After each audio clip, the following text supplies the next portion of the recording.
तो पिला माने तम समस्त को मु स्वागत करुच्ची मो यूट्यूब चैनल को।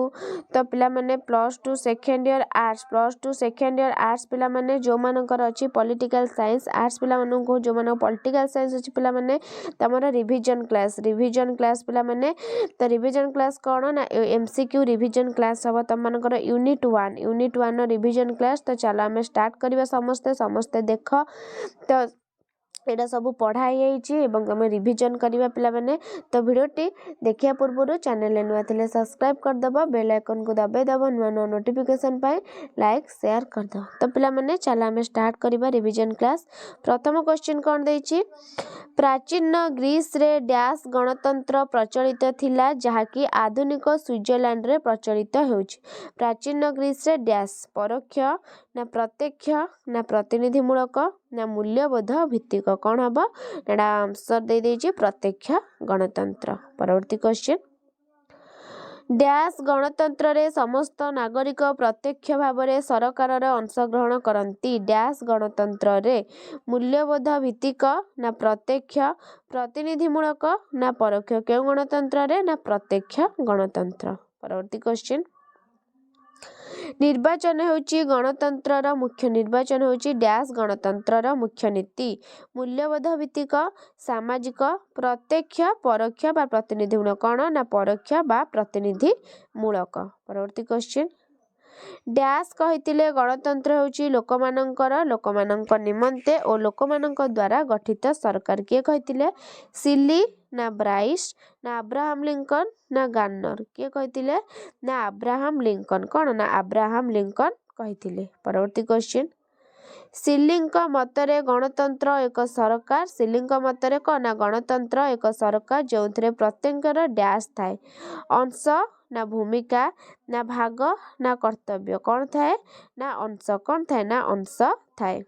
परवर्ती क्वेश्चन पृथ्वीर बृहत्तम गणतांत्रिक राष्ट्र रूपे डैश परिचित पृथ्वीर बृहत्तम गणतांत्रिक राष्ट्र रूपे डैश परिचित भारत इंग्लैंड अमेरिका ना स्विट्जरलैंड के परिचित ना भारत के ना भारत परिचित।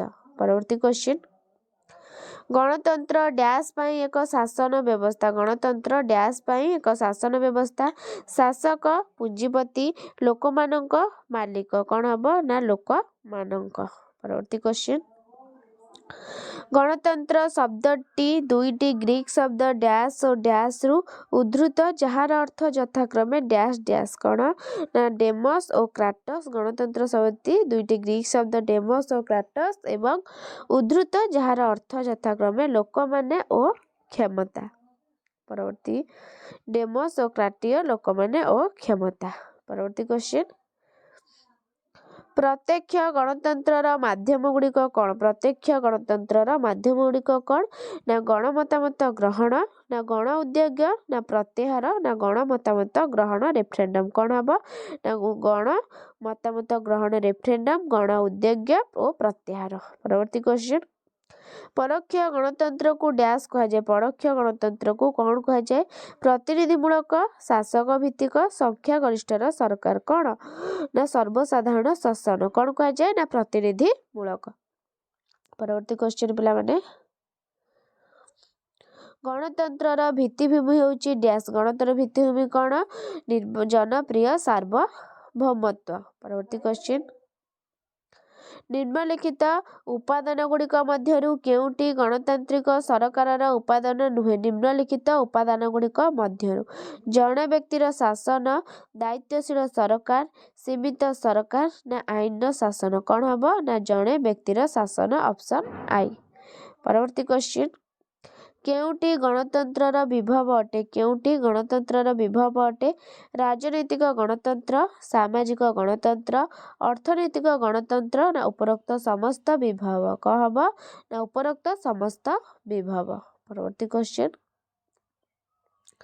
निम्नोक्त मध्यरु केउटी आंचलिक दल नुहे निम्नोक्त मध्यरु केउटी आंचलिक दल नुहे बीजेपी डीएमके तृणमूल कांग्रेस ना बीजेडी कौन हम ना बीजेपी कौन ना बीजेपी जोटा हम ऑप्शन आई। परवर्ती क्वेश्चन ପରୋକ୍ଷ ଗଣତନ୍ତ୍ର ଡ୍ୟାସ୍ ନୀତି ଉପରେ ଆଧାରିତ ଅଟେ। ରାଷ୍ଟ୍ରର ସାର୍ବଭୌମତ୍ୱ, ସମସ୍ତଙ୍କ ଶାସନ, ପ୍ରତ୍ୟକ୍ଷ ନିର୍ବାଚନ ନା ସରକାର ପରିଚାଳନାରେ ଲୋକମାନଙ୍କର ପରୋକ୍ଷ ଅଂଶଗ୍ରହଣ। କ'ଣ ହବ ନା ପରୋକ୍ଷ ଗଣତନ୍ତ୍ର ସରକାର ପରିଚାଳନାରେ ଲୋକମାନଙ୍କର ପରୋକ୍ଷ ଅଂଶଗ୍ରହଣ। ନେକ୍ସଟ ଡ୍ୟାସ୍ ପ୍ରତ୍ୟକ୍ଷ ଗଣତନ୍ତ୍ରର ଏକ ମାଧ୍ୟମ ନୁହେଁ। ଡ୍ୟାସ୍ ଗଣ ଉଦ୍ୟୋଗ, ଗଣମତାମତ ଗ୍ରହଣ, ଅଧ୍ୟାଦେଶ ପ୍ରତ୍ୟାହାର। କ'ଣ ହବ ନା ଅଧ୍ୟାଦେଶ। ପରବର୍ତ୍ତୀ କ୍ୱେଶ୍ଚନ, ଗଣତନ୍ତ୍ରର ସଫଳତା ପାଇଁ କେଉଁ ସର୍ତ୍ତ ଅଧିକ ବଳିଷ୍ଠ ଅଟେ? ଗଣତନ୍ତ୍ରର ସଫଳତା ପାଇଁ କେଉଁ ସର୍ତ୍ତ? ଗଣତାନ୍ତ୍ରିକ ନାଗରିକତା ନା ଜାଗ୍ରତ ନାଗରିକତା, ଅର୍ଥନୈତିକ ସମାନତା ନା ଉପରୋକ୍ତ ସମସ୍ତ ସର୍ତ୍ତ। କ'ଣ ହବ ନା ଉପରୋକ୍ତ ସମସ୍ତ ସର୍ତ୍ତ।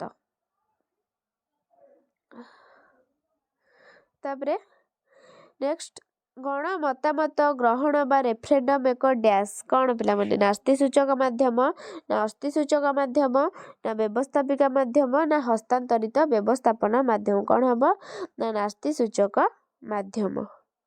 ପରବର୍ତ୍ତୀ କ୍ୱେଶ୍ଚିନ, ଗଣ ଉଦ୍ୟୋଗ ବା ଇନିସିଏଟିଭର ଅର୍ଥ କ'ଣ? କ'ଣ ଆଇନ ପ୍ରଣୟନ ପାଇଁ ପ୍ରସ୍ତାବ, ଆଇନକୁ ସ୍ୱୀକୃତି ପ୍ରଦାନ ନା ପ୍ରତିନିଧିତ୍ୱ ବ୍ୟବସ୍ଥା, ବ୍ୟବସ୍ଥାପିକ ବ୍ୟବସ୍ଥା। କ'ଣ ନା ଆଇନ ପ୍ରଣୟନ ପାଇଁ ପ୍ରସ୍ତାବ। ନେକ୍ସଟ ସୁଇଜରଲ୍ୟାଣ୍ଡର ଗୋଟିଏ କ୍ୟାଣ୍ଟନରେ ଲୋକମାନେ ଆଇନ ପ୍ରଣୟ ଶାସନ ପ୍ରକ୍ରିୟାର ପ୍ରତ୍ୟେକ ଅଂଶଗ୍ରହଣ କରୁଥିବା ବ୍ୟବସ୍ଥାକୁ ଡ୍ୟାସ୍ କୁହାଯାଏ।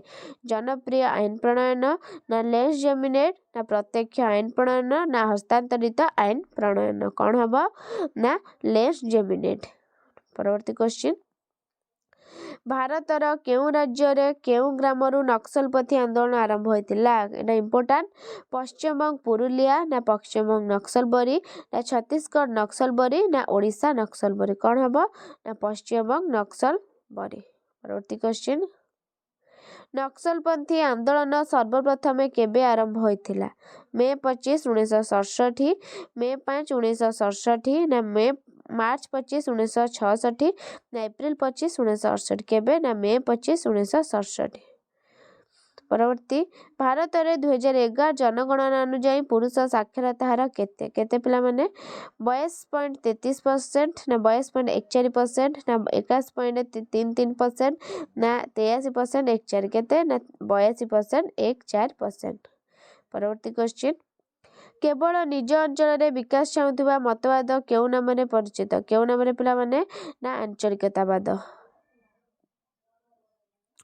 ତ ବୁଝିଲା ପିଲାମାନେ, ତମର ଇଏ ଥିଲା କ'ଣ ନା ଏତିକି MCQ କ୍ୱେଶ୍ଚିନ୍ ଆନ୍ସର। ନେକ୍ସଟ କ୍ଲାସକୁ ଅବଶିଷ୍ଟ ନେଇ ଆସି ପିଲାମାନେ ରିଭିଜନ କ୍ଲାସ। ବୁଝିଲା? ତ ଭିଡ଼ିଓଟି ଭଲ ଲାଗିଥିଲେ ଲାଇକ୍ ସେୟାର ସବସ୍କ୍ରାଇବ କରିଦେବ। ରହୁଛି, ଧନ୍ୟବାଦ।